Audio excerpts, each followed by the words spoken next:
Cryptocurrency ইসলামী শরিয়ার দৃষ্টিকোণ থেকে হালাল কিনা। অনেক প্রবাসী ভাইরা ক্রিপ্টোকারেন্সি এবং এই জাতীয় অনেক কিছুর সাথে জড়িত। বিশেষ করে ক্রিপ্টোকারেন্সি যেটাকে গোপন মুদ্রা বলা হয়, সিক্রেট মুদ্রা বলা হয়, ভার্চুয়াল মুদ্রা বলা হয়, এই ক্রিপ্টোকারেন্সি সম্পর্কে তুরস্কের ফতোয়া বোর্ড বা সেখানকার ওলামা একরাম, মিশরের ওলামা একরামের ফতোয়া, দারুল দেওবন্দের ফতোয়া, বিশ্বের আরো বড় বড় বিভিন্ন জায়গার ফতোয়া রয়েছে। প্রায় সমস্ত ওলামা একরামের ফতোয়াই প্রায় একই, সেটা হলো ক্রিপ্টোকারেন্সির লেনদেন, এর মাধ্যমে লেনদেন বা এটার কেনা বেচা ইসলামী শরিয়ার দৃষ্টিকোণ থেকে জায়েজ নয়। কোন কোন ওলামা একরাম এটাকে সন্দেহপূর্ণ বলে অ্যাভয়েড করাটাকে নিরাপদ বলেছেন, তবে জায়েজ না হওয়ার মতটাই অধিকতর শক্তিশালী এবং এটাই সংখ্যাগরিষ্ঠ আলেমদের মত। কেন জায়েজ নাই এ বিষয়ে বিস্তারিত ব্যাখ্যা করবার সুযোগ নাই। সংক্ষেপে যদি আমরা বলি, প্রথমত এই কারেন্সির প্রকাশককে, এটার গ্রাহককে, দাতাকে, এটা হাইড থাকে, এটা জানা যায় না।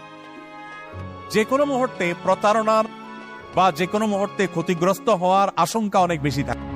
একসময় ক্রিপ্টোকারেন্সির দাম অনেক কম ছিল, এরপর এত বাড়া বাড়ছে এবং এমন একটা পর্যায়ে গেছে অবিশ্বাস্য। এরকম অবিশ্বাস্য ভাবে ধনী হওয়া বা সম্পদ উপার্জন করা বা এরকম কোন শর্টকাট ওয়ে অবলম্বন করা শরিয়া মৌলিকভাবে এটাকে প্রশংসা করে না। আরেকটা গুরুত্বপূর্ণ দিক হলো, অস্ট্রেলিয়ান একজন গবেষক গবেষণা করেছেন ক্রিপ্টোকারেন্সির লেনদেনের উপরে, করে তিনি প্রমাণ করেছেন 50% ক্রিপ্টোকারেন্সির লেনদেন হয় অবৈধ খাতে, হ্যাকিং করার কাজে, হ্যাকিংয়ে, তারপরে মাদক, অন্যান্য যে সমস্ত অবৈধ লেনদেন আছে সেগুলোতে 50% ক্রিপ্টোকারেন্সির ব্যবহার হয়ে থাকে।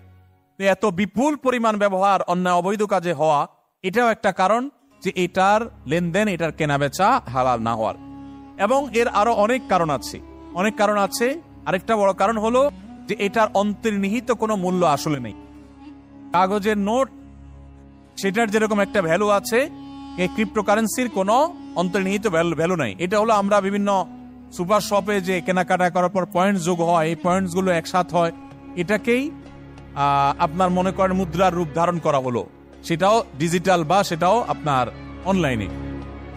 পুরোপুরি জিনিসটা এত অল্প সময়ে এত অল্প কথা বোঝানো কঠিন। আমরা শুধু এইটুকু বোঝানোর চেষ্টা করলাম যে বিশ্বের কোনো প্রথিতযশা আলেমে দ্বীন এটাকে হালাল বলেননি, অতএব আমরা এটা থেকে দূরে থাকার চেষ্টা করব।